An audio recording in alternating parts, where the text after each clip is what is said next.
ternyata temperatur itu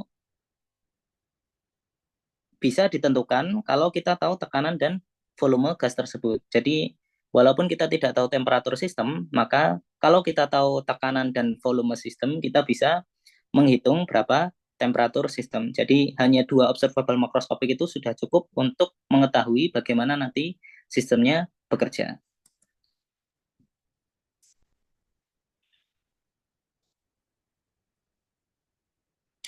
Oke, kita lanjut ke hukum ke-0, hukum termodinamika ke-0.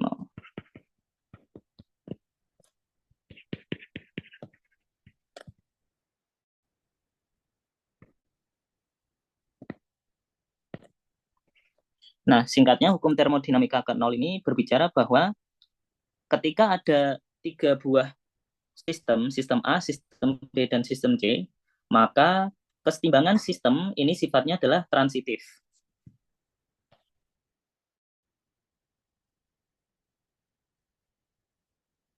Mudahnya ngomong, tuh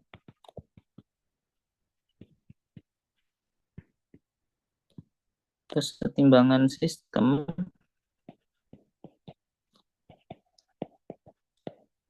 bersifat transitif.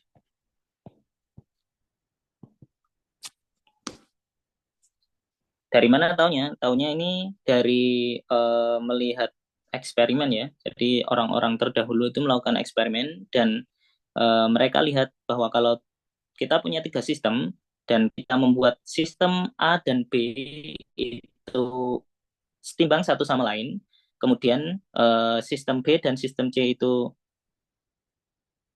jika sistem A dan sistem B setimbang dan sistem B dan sistem C setimbang, maka sistem A dan sistem C itu setimbang. Jadi transitif artinya seperti itu. Atau bisa dituliskan jika sistem A dan B setimbang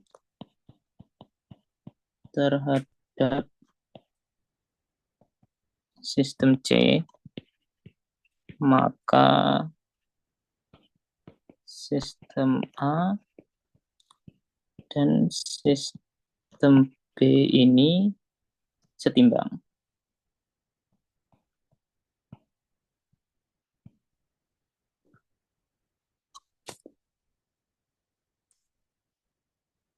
Oke, tadi kan aku bilang bahwa temperatur itu bisa ditentukan oleh tekanan dan volume ya. Apa buktinya? Buktinya bahwa kita bisa menggunakan hukum termodinamika ke nol ini untuk menurunkan atau ya menurunkan konsep temperatur. Nah, tadi ada satu konsep yang penting yang belum aku bicarakan yaitu tentang state atau keadaan. Jadi suatu sistem itu punya keadaan ya, dan kesetimbangan itu bergantung dengan keadaan sistem. Nah, gas ideal atau keadaan dari gas ideal ini hanya ditentukan oleh dua observable yaitu tekanan dan volume. Karena kita tahu keadaan gas idealnya, maka nanti kita bisa tahu dinamikanya. Jadi konsep tentang keadaan ini sangat sangat sangat penting di termodinamika atau di mekanika kuantum biasanya. Oke, kita misalkan sistem A itu ada di keadaan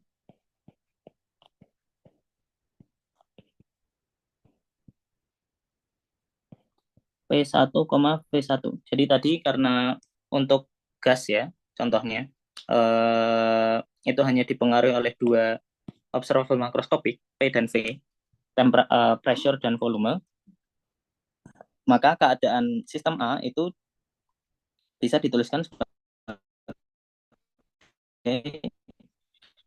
P1, P1. Kemudian misalkan sistem C, ini juga sama ya, B itu ada pada keadaan V2, V2, kemudian sistem C itu ada pada keadaan V3, V3.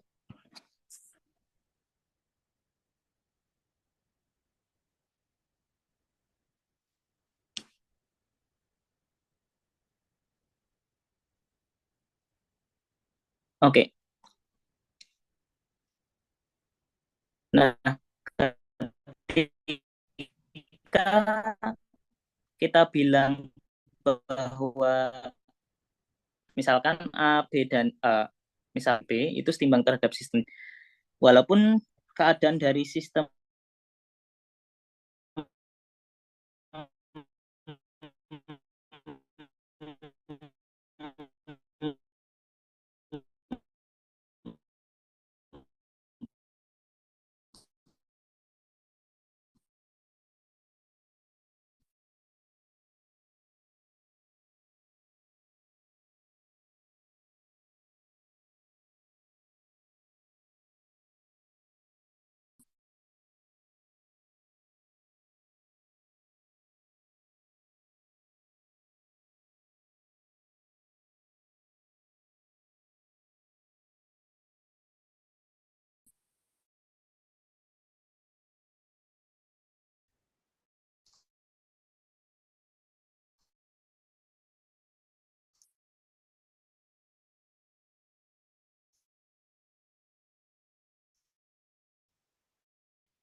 Maaf Mas, suaranya tidak terdengar atau aku aja ya yang nggak kedengeran.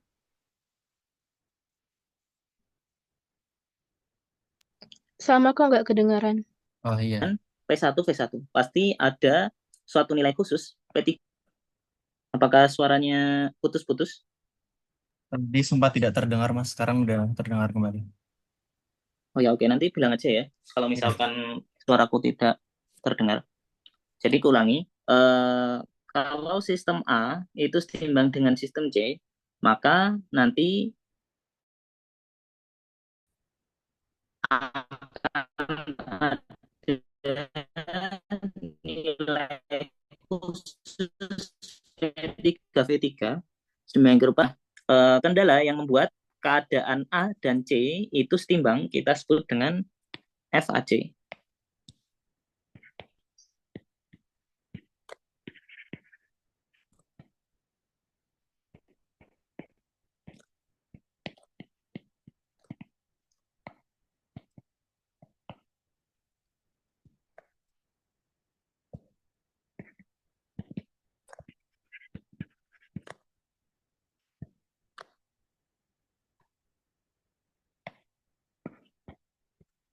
Yang mana FAC ini dipengaruhi oleh pasti keadaan A dan keadaan C. Yang keadaan A itu bergantung dengan P1, V1, sedangkan keadaan C itu bergantung dengan P3, V3. Nah, kendala ini kita sebut atau kita set sebagai FAC itu sama dengan 0.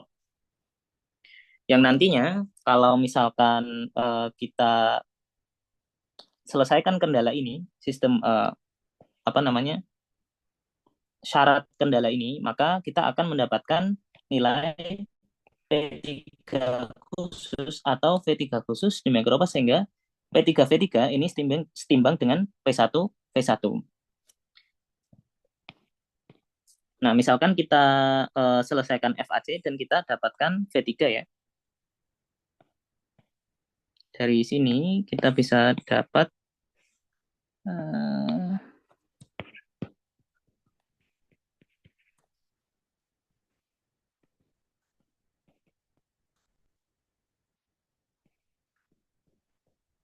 mendapatkan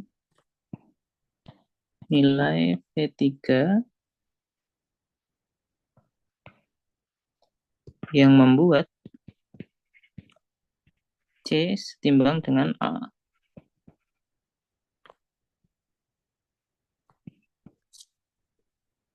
Nah, nilai V3 ini aku sebut dengan F kecil AC yang dia bergantung dengan P1, V1, dan P3. Jadi kalau A dan C setimbang, maka akan ada V3 khusus demikian rupa sehingga keadaan C itu setimbang dengan keadaan A. Dan karena kita bilang A dan C setimbang, pasti ada constraint yang membuat mereka setimbang, dan dari constraint tersebut kita bisa dapatkan V3. Nah, ini sama. Kalau misalkan jika B dan C setimbang, dengan argumen yang sama, kita bisa menuliskan seperti ini ya. Akan ada constraint yang membuat observable di C itu setimbang dengan B, dan kendalanya itu kita sebut dengan FBC sekarang. FBC, yang mana FBC ini bergantung dengan P1, P2, V2, P3, V3 sama dengan 0. Yang ini implies atau mengakibatkan kita bisa menghitung V3, yang V3 ini berasal dari atau dari FBC itu, yang dia hanya bergantung pada P2, V2, dan juga P3. Nah, dari hukum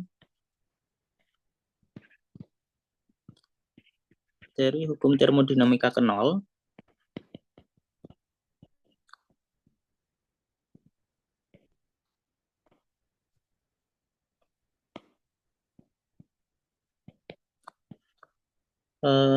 kita punya bahwa jika A itu setimbang dengan C dan B setimbang dengan C, maka A setimbang dengan B ya.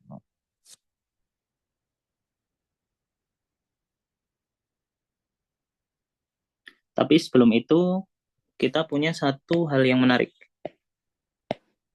yaitu V3 itu ada dua bentuk yang bisa kita samakan,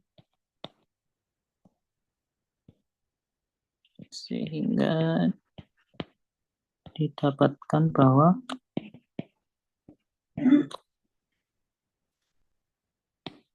V3 sama dengan V3, sehingga FAC P1, V1, P3 itu sama dengan FBC P2, P2, P3.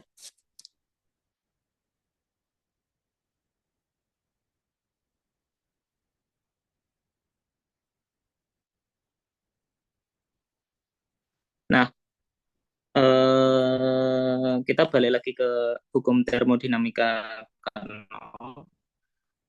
karena A setimbang dengan C dan B setimbang dengan C, maka A setimbang dengan B.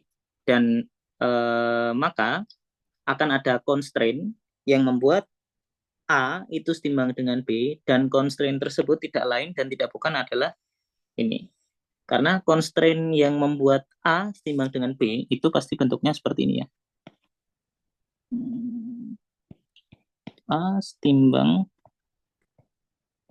dengan B. Dan constraint atau kendala yang membuat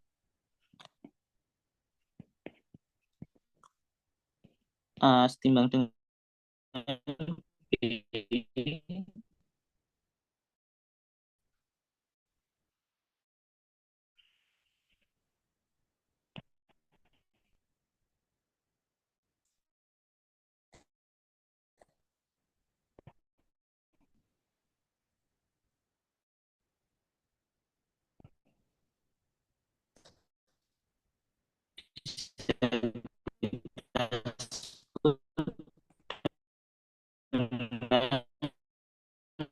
itu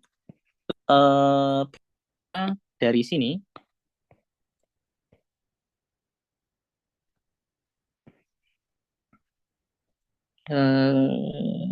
dan dari sini Itu bisa kita simpulkan bahwa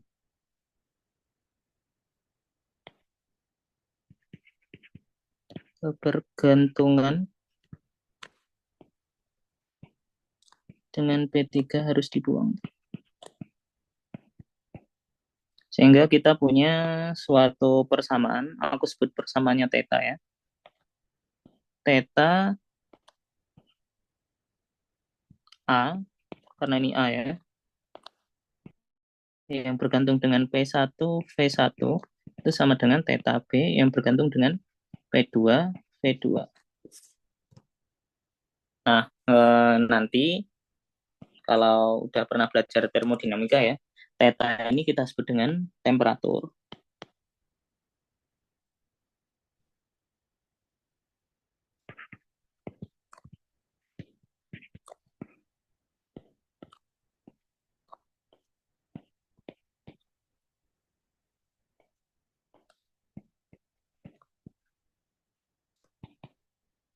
Temperatur dari sistem.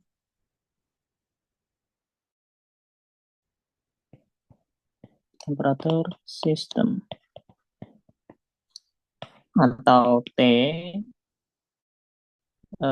itu sama dengan theta P, P.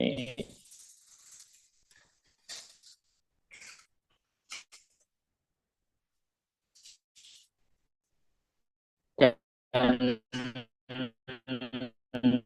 apa namanya ini itu disebutkan fungsi P.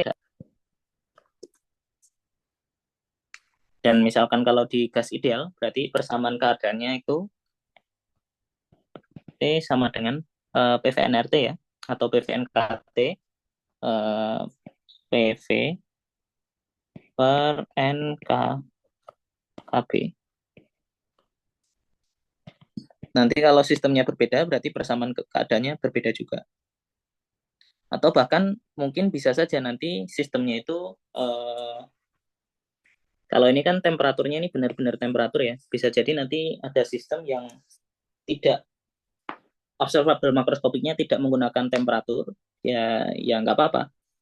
Karena memang termodinamika ini lebih luas daripada ilmu yang mempelajari temperatur, pressure, atau volume. Intinya dia mempelajari tentang bagaimana observable makroskopik itu berhubungan satu dengan yang lain.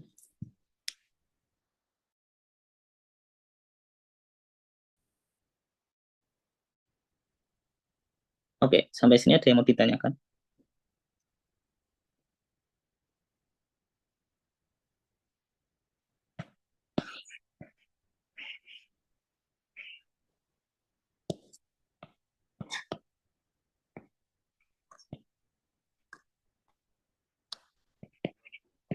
Persamaan keadaan gas ideal ya.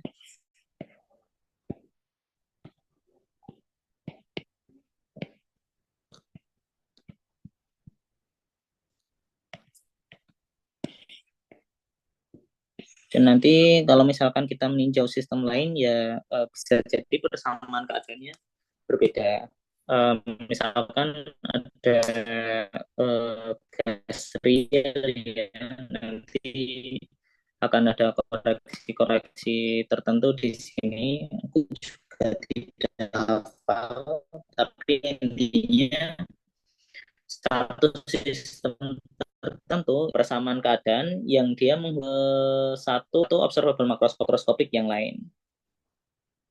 Hanya di hukum termodinamika kernel ini, kalau misalkan sistemnya setimbang, maka akan ada satu observable makroskopik yang dia sama. Dan di sini tetanya ini bisa kita pandang sebagai temperatur. Artinya apa? Artinya kalau misalkan suat atau dua buah sistem itu setimbang, maka temperaturnya sama. Jadi dari sini kita bisa menurunkan konsep bahwa ketika dua sistem itu setimbang, maka temperaturnya sama. Cuman hukum termodinamika kernel sendiri hanya ngomong atau hanya berbicara bahwa kesetimbangan itu bersifat transitif. Kalau A B setimbang, B C setimbang, maka AC setimbang. Atau kalau A setimbang dengan C, B setimbang dengan C, maka A setimbang dengan B. Nah, ketika suatu sistem itu setimbang, maka akan ada satu observable yang sama antara ketiga buah sistem itu, dan di sini yang kita pilih sama itu adalah temperaturnya. Nah, nanti misalkan sistemnya itu berbeda ya, tidak observable makroskopinya tidak temperatur, eh, tekanan dan volume, maka nanti ya apa namanya observable makroskopik yang sama itu ya tidak harus temperatur gitu. Bisa jadi mungkin nanti surface tension atau yang lainnya. Nah, jadi di sini terlihat ya bahwa termodinamika itu lebih luas daripada mungkin yang SMA tahu gitu. Nanti kalau misalkan belajar yang banyak gravitasi kuantum atau mungkin biologi atau yang lain, nanti bisa apa namanya atau black hole itu melihat bahwa ada sistem termodinamik yang dia mungkin sedikit berbeda dengan yang kita pelajari di SMA yang hanya bergantung dengan B dan T. Oke, itu tentang hukum termodinamika kanal. Ada yang mau ditanyakan? Kalau nggak ada, kita lanjut ke hukum termodinamika pertama.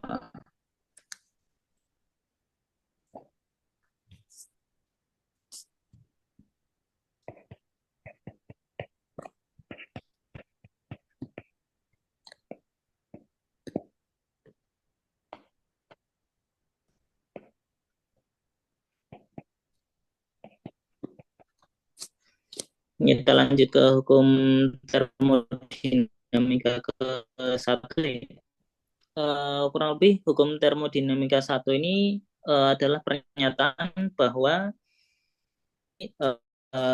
apa namanya di sini kita coba bicarakan lebih detail. Kita formulasikan hukum termodinamika satu, jumlahnya kerja yang dibutuhkan untuk merubah suatu sistem gua itu tidak peduli atau tidak bergantung dengan bagaimana kerja itu dilakukan.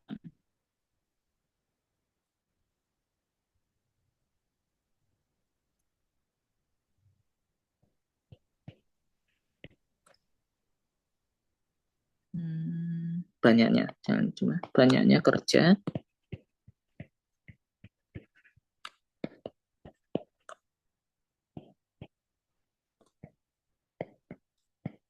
yang dibutuhkan untuk merubah suatu sistem yang terisolasi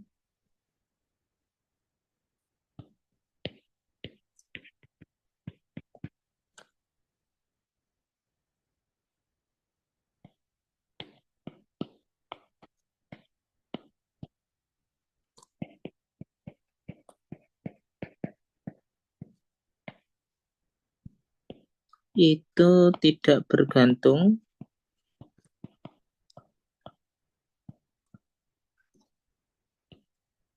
dengan bagaimana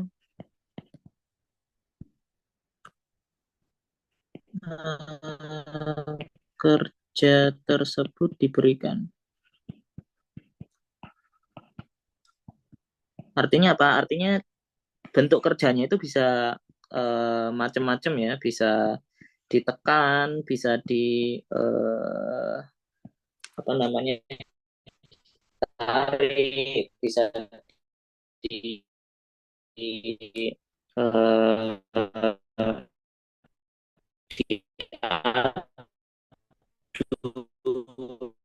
bisa di untuk merubah suatu sistem yang terisolasi itu tidak bergantung dengan bagaimana kerja tersebut dilakukan.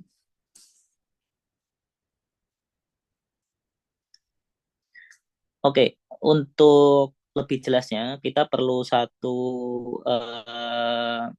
suatu fungsi keadaan atau suatu observable. Yang observable ini bergantung dengan keadaan sistem. Kita sebut observable ini sebagai tenaga atau energi.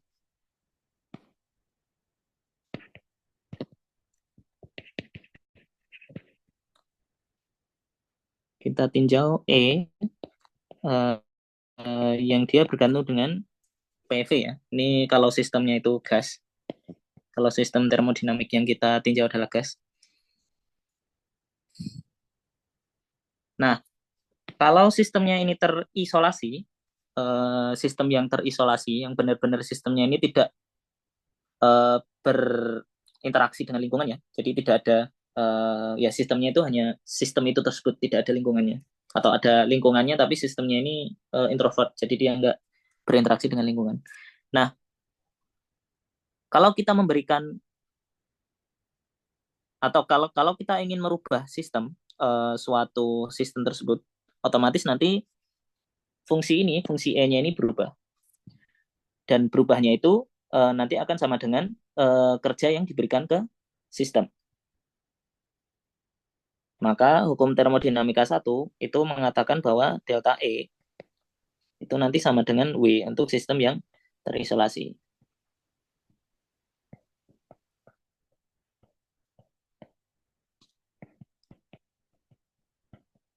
Dan bentuk W-nya ini tidak penting, mau W-nya ini work ya, mau atau kerja, mau W-nya tadi ditekan atau diremas atau ditarik atau diaduk itu tidak penting.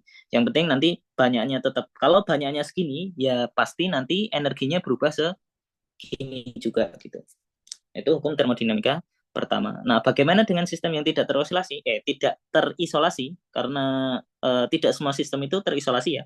Ada juga sistem yang dia berinteraksi dengan lingkungan. Nah, untuk sistem yang terisolasi, yang tidak terisolasi, maka eh, perubahan energinya itu tidak sama dengan jumlah.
Maaf ya tadi keluar.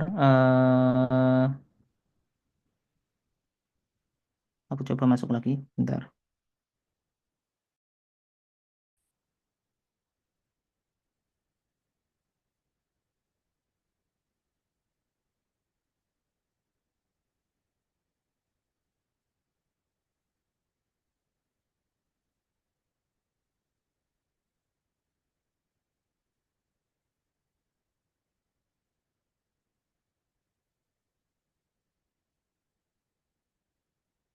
Suaraku terdengar nggak ya kalau sekarang?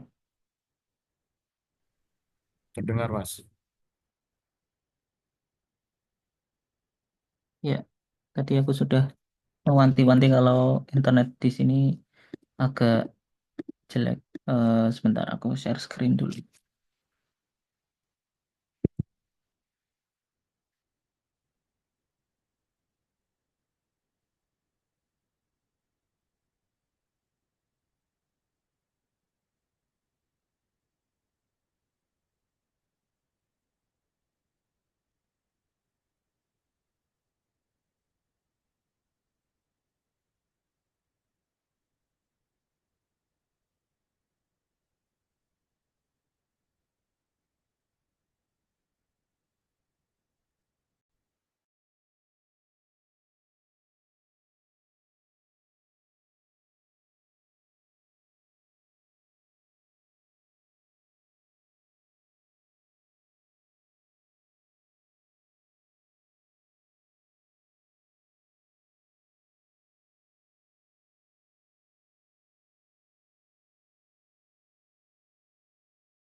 Kita lanjutkan yang tadi ya.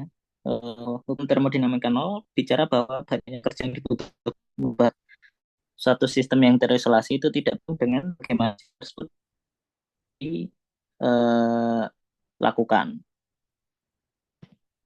Jadi yang penting itu banyaknya, bukan bagaimananya.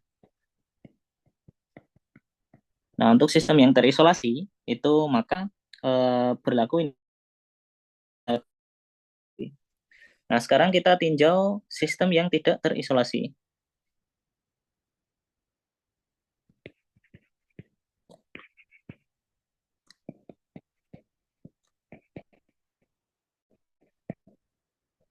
Artinya apa kalau tidak terisolasi? Artinya ada interaksi antara sistem dan lingkungan.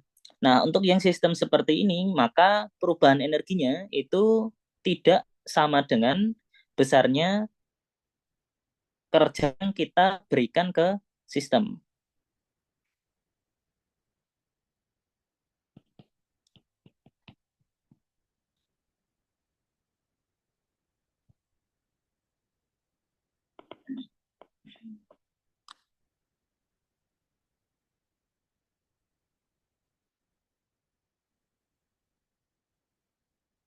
Artinya apa? Artinya ada cara untuk mentransfer energi selain dengan kerja. Nah, cara untuk mentransfer energi selain dengan kerja ini kita sebut dengan Q gitu. Yang mana Q-nya ini biasa kita sebut dengan kalor atau bahang. E, E, B artinya ada transfer energi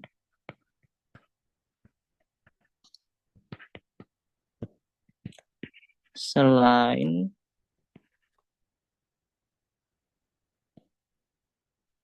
dengan memberikan kerja ke sistem.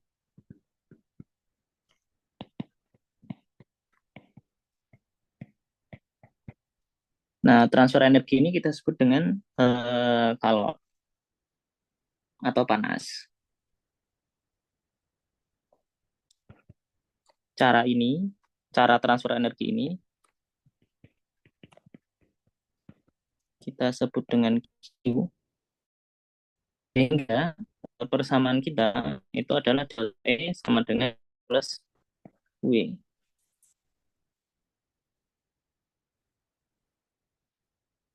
Nah, Q itu bukan termasuk jenis energi atau bukan termasuk energi, dia itu adalah proses ya.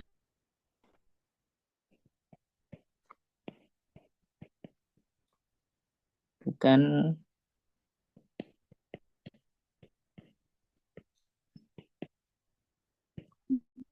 W juga bukan termasuk energi, W juga proses.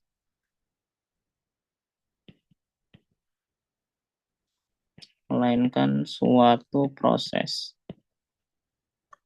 Proses transfer energi. Nah, sehingga Q dan W ini bukan termasuk fungsi keadaan. Ini dua-duanya ini bukan termasuk energi, melainkan proses. Sehingga apa? Sehingga Q dan W itu merupakan fungsi keadaan.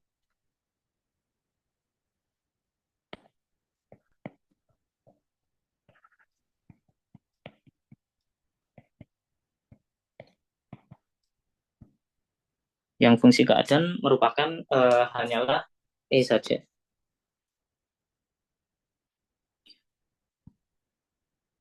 Jadi hukum termodinamika pertama ya intinya ini, untuk sistem yang tidak terisolasi, maka perubahan energinya itu kalau tidak dengan kerja, ya dengan transfer energi atau transfer panas. Sampai sini ada yang mau ditanyakan?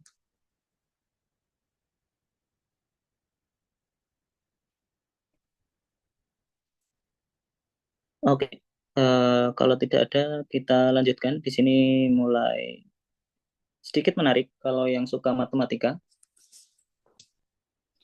Kita bicarakan yang namanya proses kuasi statik. Ini masih dalam pembahasan hukum termodinamika pertama ya.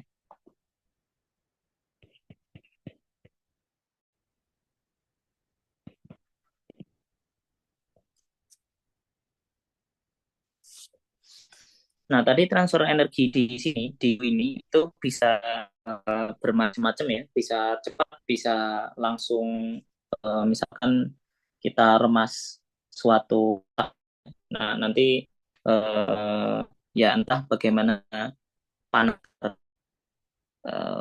tersalurkan, tapi eh, hanya bisa cepat, bisa lambat. Dan tidak ada yang mengharuskan ketika key-nya ini berjalan atau ketika key-nya ini tertransfer atau bahkan W-nya ini juga kita lakukan, itu sistemnya itu selalu dengan yang setimbang dengan lingkungan. Nah, di proses kuasi statik ini kita akan mencoba eh, lebih hati-hati gitu ya, atau lebih hati-hati dalam kita menangani sistemnya atau dalam kita memberikan kerja atau yang merubah sistemnya. Di sini kita akan merubah, dan antara satu perubahan ke perubahan lain itu sistemnya selalu setimbang dengan lingkungan.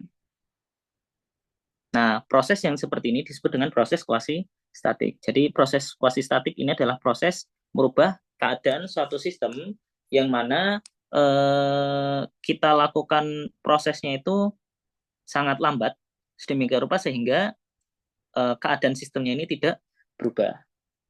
Nah, di sini kalau yang belajar mekanika kuantum nanti juga ada,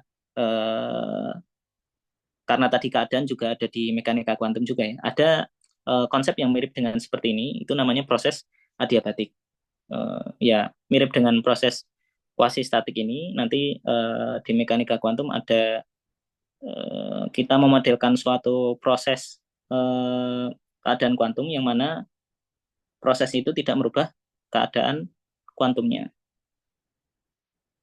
Nah, kalau di termodinamika ini disebut dengan proses kuasi statik. Dan karena kita melakukan prosesnya ini kecil ya, maksudnya misalkan keadaan sistem kan bergantung dengan P dan V. Jadi pressure-nya itu kita ubah sedikit, V-nya juga kita ubah sedikit. Nah, di matematika ada suatu objek matematika yang cocok kita gunakan untuk eh, memodelkan hal ini, proses ini. Nah, objek itu disebut dengan form 1. Jadi coba kita tinjau. Aku tulis dulu.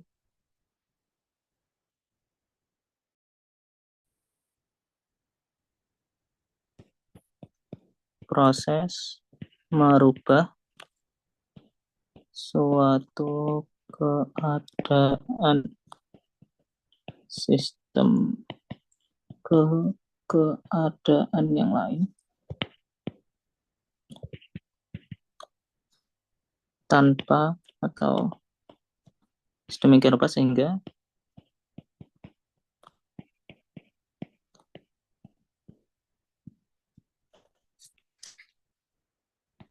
sistem seimbang dengan lingkungan.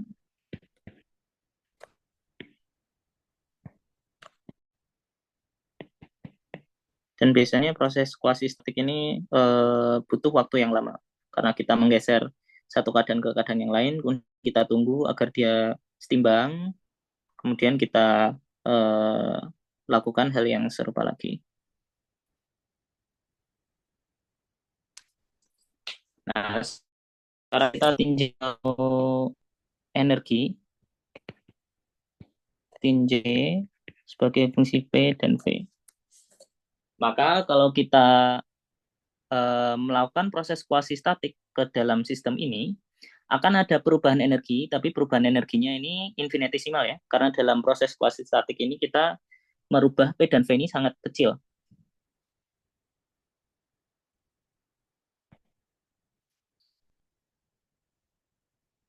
Jadi kita punya DE, yang mana E-nya ini bergantung dengan P dan V. Dan DE ini merupakan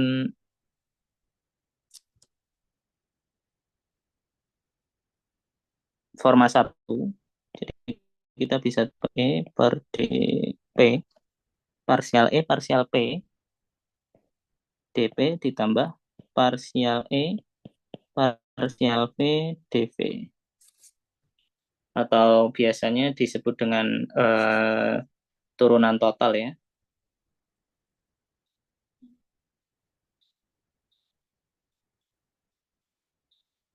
Nah, kalau kita lihat lagi tadi, kalau kita ingat-ingat hukum termodinamika, delta E sama dengan Q plus W, apakah kita bisa menuliskan hukum termodinamika 1 ini dalam notasi yang mirip dengan seperti ini? Nah, caranya bisa, tapi kita butuh atau kita harus lebih hati-hati. Karena, oke, kita tulis dulu.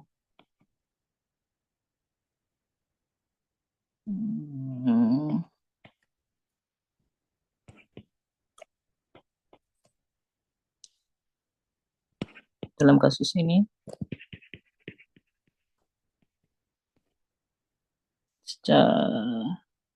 jika ditinjau secara perubahan infinitesimal,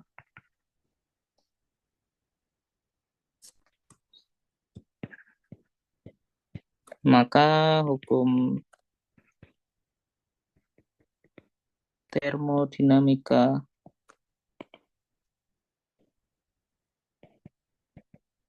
ke-1 berbunyi sebagai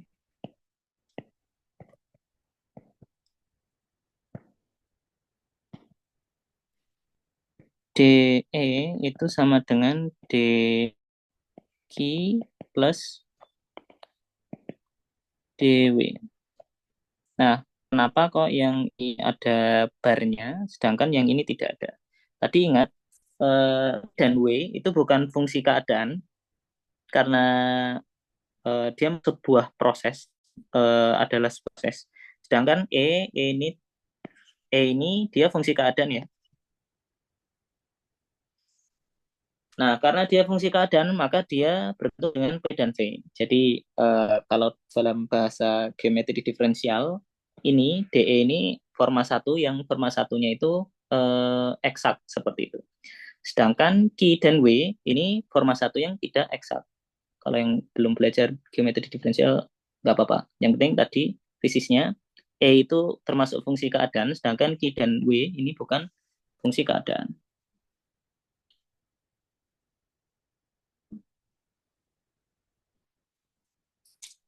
Nah, tapi walaupun W itu bukan fungsi keadaan, tapi kita bisa menuliskan DW ini sebagai sesuatu yang mirip dengan gaya yang biasa kita pahami atau kerja yang biasa kita pahami di SMA. Biasanya kan kerja itu sama dengan gaya dikali perpindahan ya. W sama dengan F dikali S gitu. Dan DW sama dengan F dikali DS. Di sini juga bisa DW ini bisa kita tuliskan sebagai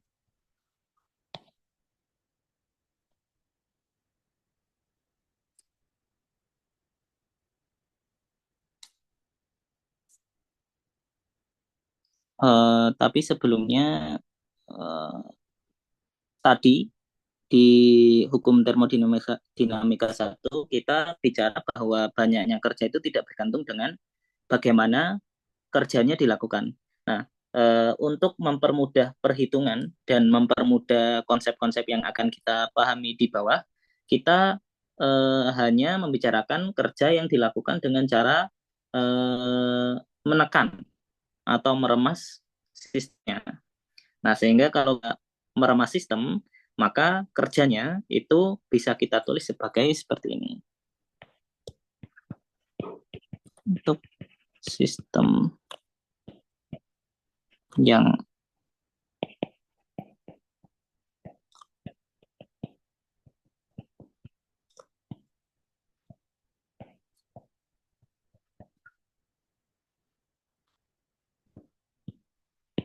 maka bisa kita tuliskan DW itu sama dengan min PDV.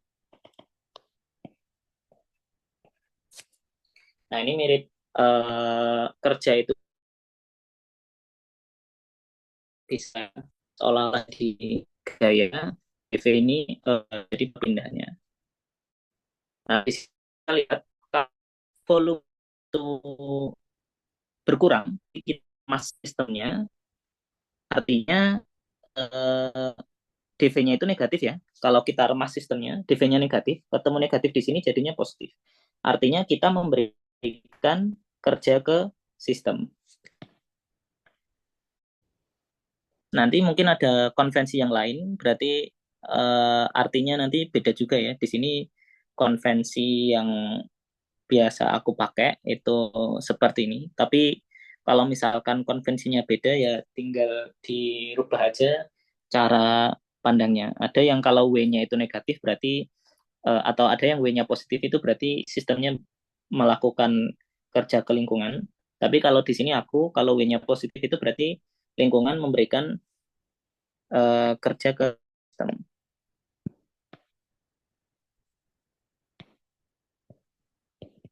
Jika DV-nya negatif, maka D positif. Artinya kita memberikan kerja ke sistem. Dan sebaliknya ya, kalau misalkan DV-nya positif, berarti sistemnya ini expand. Artinya DW-nya ini negatif ya. Kalau DV positif, DW overall ini negatif. Artinya berarti sistemnya ini melakukan kerja ke lingkungan.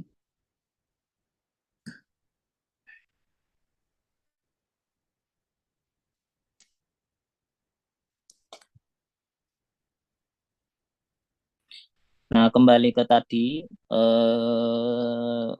kalau kita tuliskan DW sama dengan lagi, menguatkan kembali pernyataan bahwa W itu bukan fungsi.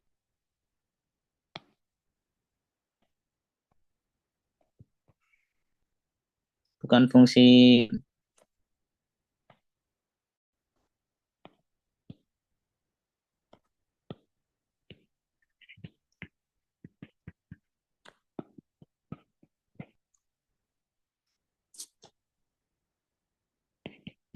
tidak ada W yang merupakan fungsi P, V sedemikian rupa sehingga DW itu sama dengan PDV. Jadi kalau kalian cari fungsi yang bentuknya itu atau fungsi apapun yang merupakan fungsi P, V, ini nanti kalian tidak akan bisa mendapatkan DW yang sama dengan PDV. Contohnya,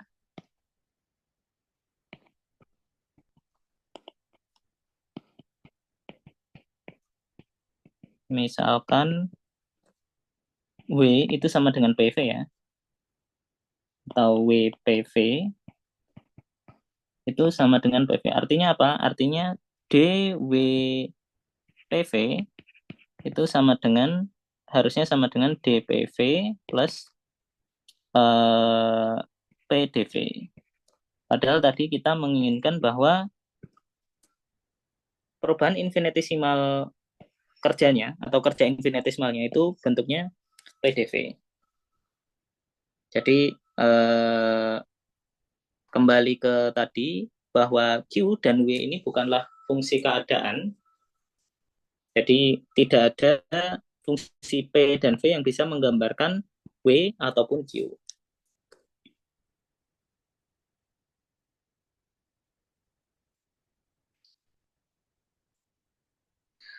Nah, kalau tidak ada atau kalau W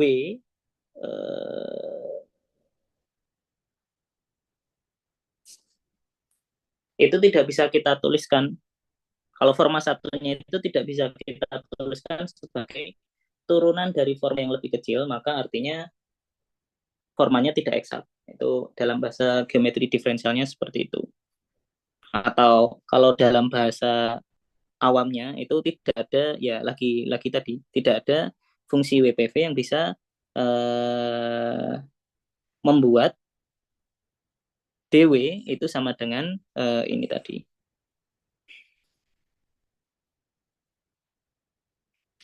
Nah, apa arti basis lain dari misalkan suatu fungsi atau suatu observable itu merupakan fungsi keadaan atau tidak?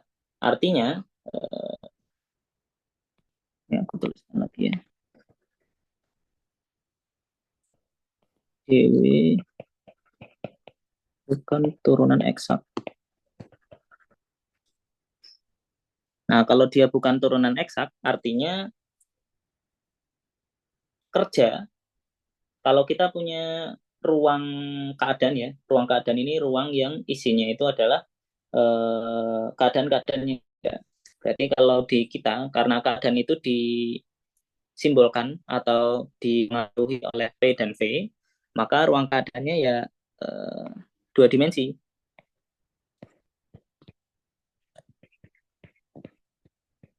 Dua dimensi dengan eksis satu itu menunjukkan P, sedangkan eksis yang lain itu menunjukkan V.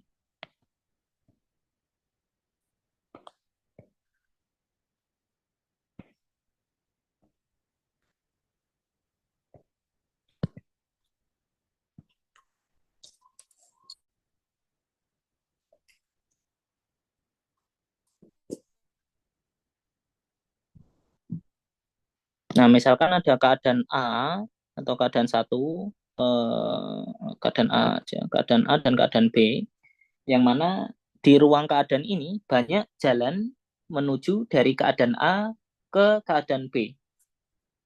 Misalkan ada jalur satu di sini yang seperti ini.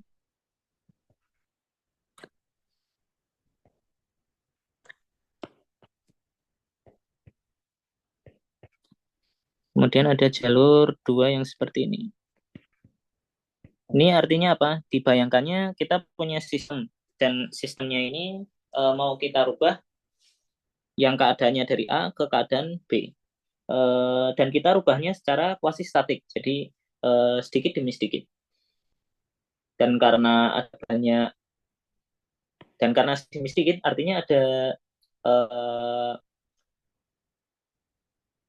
jalur yang kontinu ya dari A ke B, dan jalur kontinu dari A ke B karena misalkan P dan V ini tidak ada lubangnya di ruang keadaannya, ini tidak ada kendalanya, maka ya akan selalu ditemukan banyak sekali jalur yang berbeda dari A ke B. Nah, dan misalkan karena energi itu dia merupakan fungsi keadaan, dan energi itu tadi eksak. Eksak itu berarti dia fungsi keadaannya. Kalau bukan eksak berarti dia bukan fungsi keadaan. Atau eh, tidak ada fungsi yang bisa membuat dia itu menjadi seperti ini tadi.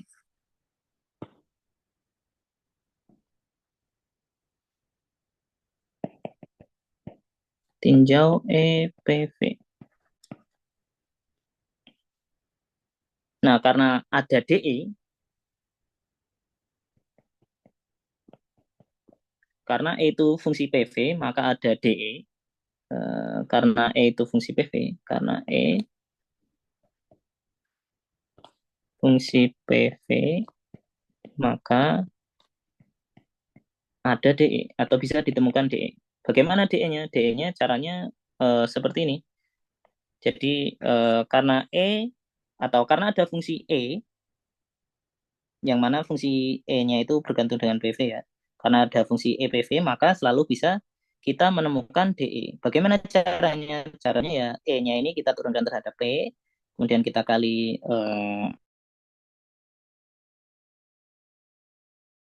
V, kita kalikan dengan DV seperti itu. Jadi karena E itu fungsi atau karena ada E fungsi PV, maka selalu bisa ditemukan DE, yang mana DE-nya bisa kita cari dengan cara seperti ini. Nah, karena ada DE PV, artinya kalau kita kalau kita mau menghitung perbedaan energi di state A, di keadaan A, dan keadaan B, artinya kita tinggal mencari seperti ini ya. Ini A, B, DE, PV. Yang mana nanti ini akan sama dengan dari teorema fundamental kalkulus ya. Ini nanti sama dengan E, P, B, V, B dikurangi dengan E, PA, VA. Nah, di sini terlihat jelas bahwa perbedaan energi A dan B ini tidak bergantung dengan jalur yang dipilih.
Yang Kelvin dan Clausius ini kan pernyataan yang berbeda, tapi nanti bisa kita buktikan bahwa pernyataan tersebut ternyata sama. Nah, kalau dari Kelvin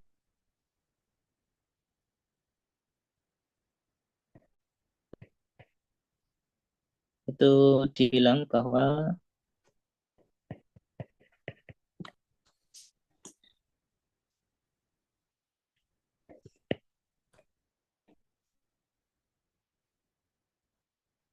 ada proses yang mungkin eh, yang mana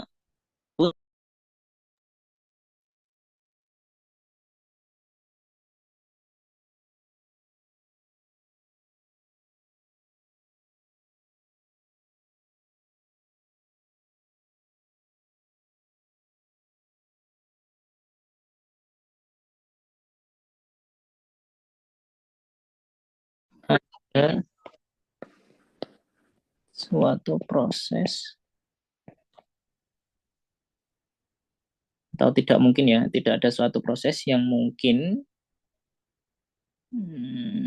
atau tidak ada suatu proses yang hanya Maaf Mas, mungkin layarnya ya. belum tertampil Mas. Oh, bentar. Kayaknya tadi keluar berarti aku. Lama nggak ya tadi? Nggak.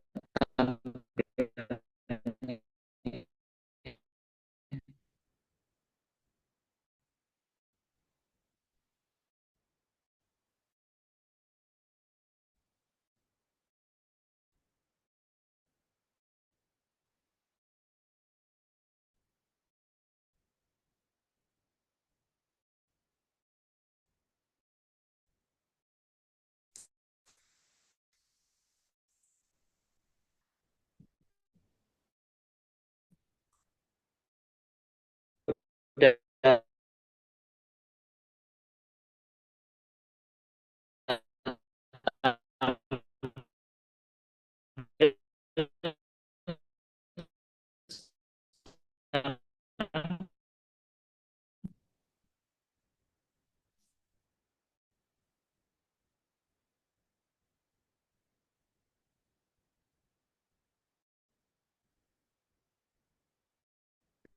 Bisa dilihat.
Kayaknya aku tadi keluar, maaf ya.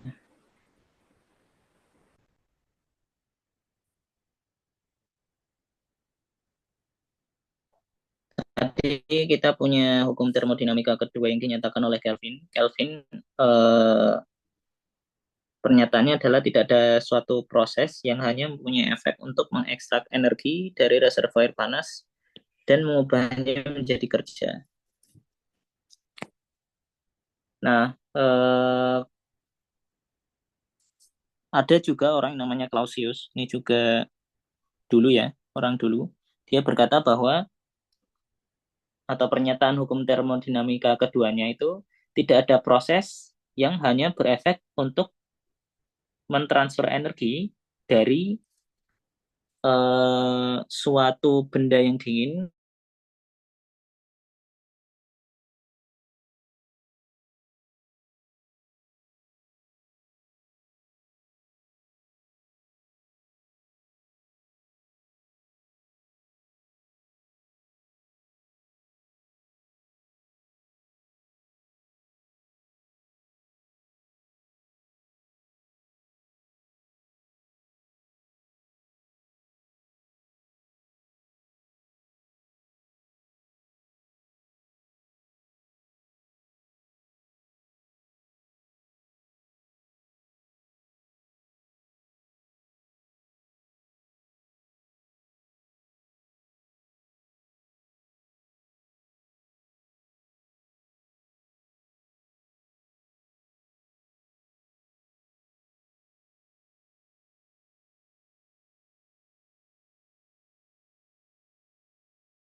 Maaf Mas, tidak ada suaranya Mas. Aku nggak bisa dengar suaranya bagus.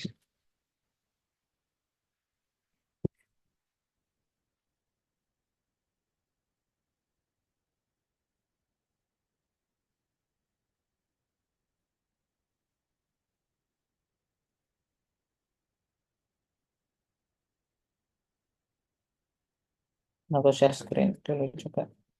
Mungkin kayaknya sudah tidak kuat lagi.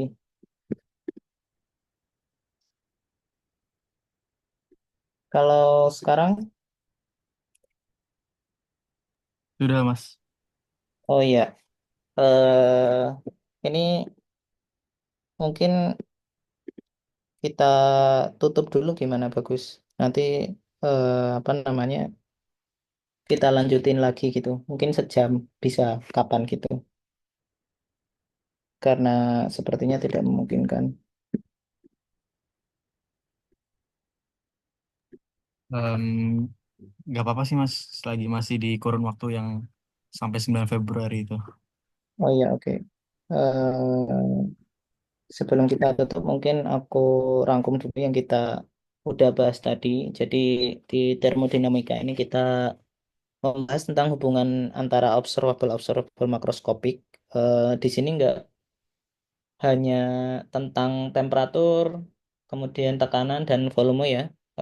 Karena dia berbicara tentang observable makroskopik dan hubungannya dan keadaan suatu sistem, karena memang ilmunya ini sangat luas gitu. Jadi bahkan bisa digunakan untuk misalkan proses-proses di biologi atau bahkan gravitasi kuantum atau lubang hitam seperti itu. Nah, kemudian tadi kita berbicara tentang hukum termodinamika ke nol. Intinya kesetimbangan suatu sistem itu bersifat transitif, dan dari sini, dari hukum termodinamika ke nol, kita bisa menurunkan suatu konsep satu observable, yang mana observable tersebut itu kita sepakati bersama bahwa observable itu yang dijadikan acuan ketika dua buah sistem itu setimbang. Di contoh gas ideal, biasanya observable yang kita pilih sebagai acuan kalau misalkan dua buah sistem itu setimbang itu adalah temperatur atau suhu. Nanti kalau misalkan sistemnya beda, ya berarti nanti bisa jadi acuan itu beda lagi gitu. Kemudian kita bicara tentang hukum termodinamika ke satu, yang menyatakan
hal yang tidak terprediksi. Jadi mohon maaf kalau jaringannya jelek.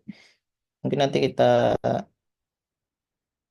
coba ganti. Aku anggap efektifnya 1 jam tadi ya untuk yang pertemuan ini. Jadi nanti ada lagi 1 jam kalau misalkan teman-teman berkenan. Sebelumnya mungkin bisa ada yang ditanyakan kalau misalkan ada pertanyaan terkait tadi hukum termodinamika ke 0 dan ke 1.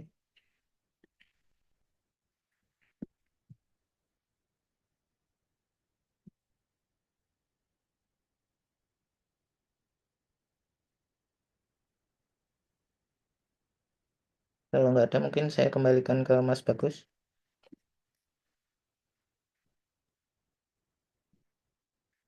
Baik Mas Aziz, terima kasih atas penyampaiannya tadi meskipun cukup terkendala koneksi ya Mas. Nanti teman-teman untuk sisa waktu 1 jamnya mungkin nanti akan diinfokan lebih lanjut di grup praseleksi ya teman-teman.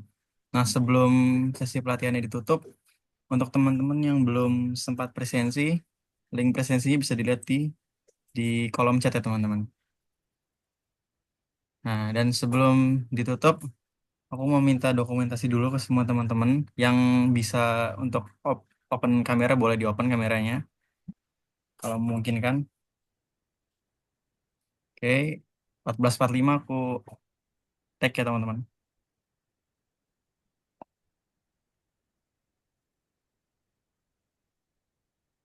Oke deh, karena gak ada lagi yang mau buka open kamera, ini langsung aja aku tag ya. 1, 2, 3.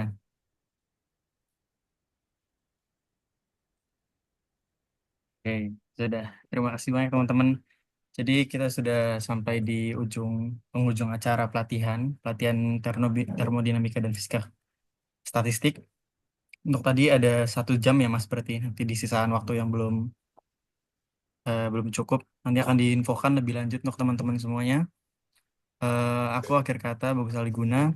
Terima kasih untuk Mas Aziz dan teman-teman semuanya. Wabillahi taufiq wal hidayah. Wassalamualaikum warahmatullahi wabarakatuh. Selamat siang Waalaikumsalam. semuanya. Terima kasih semuanya.